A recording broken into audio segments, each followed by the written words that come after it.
धार्जे कृषक च्यानलमा पुनः यहाँहरूलाई स्वागत गर्न चाहन्छु। आज यो धार्जेको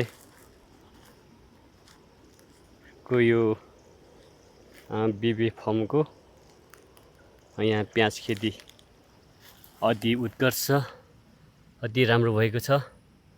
हेर्नु होला यो प्याज खेती झार उखालेर यो अब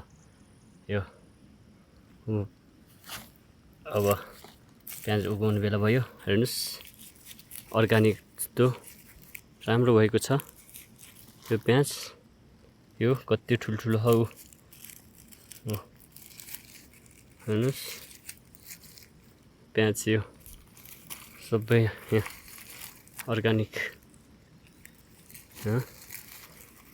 प्याजहरू यहाँ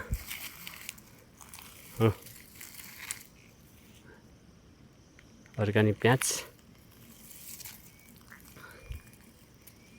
अहिले यो झार उखालिरहेको हौँ हामीले।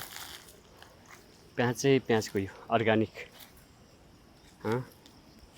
सबै हेर्नु होला प्याज यहाँ यो अलि अझै राम्रोसँग नसिकाएर छ।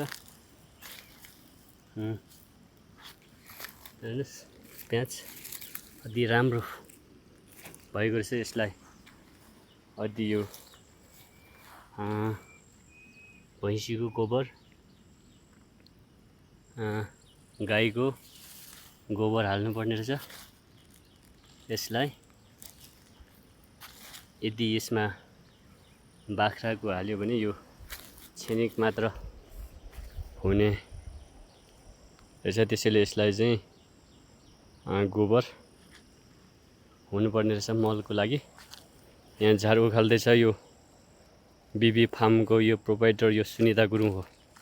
उता पलमा छोला यार प्रोपाइटर सुनिता गुरुङ यो फार्मको चाहिँ म्यानेजर हो यो सुनिता गुरुङ। राम्रो हुने रहेछ। यसमा कोही कसैले यो प्याज चाहिएको खण्डमा सस्तो मूल्यमा सम्पर्क गर्न सक्नुहुनेछ। करिब 2000 केजी जतिको प्याज छ यसपालि।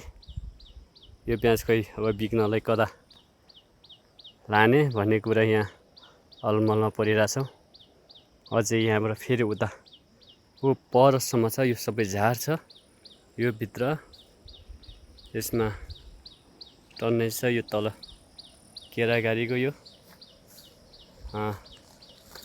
त्यसैले यसलाई अझ राम्रो गर्न सक्यो भने हाम्रै ठाउँमा हुने रहेछ भन्ने कुरा पनि यो प्याजबाट यसबाट पनि प्रमाणित भएको छ। त्यसैले सम्पूर्ण साथीहरू अब यसलाई आगामी दिनमा पुनः बढाउँदै लानेछौँ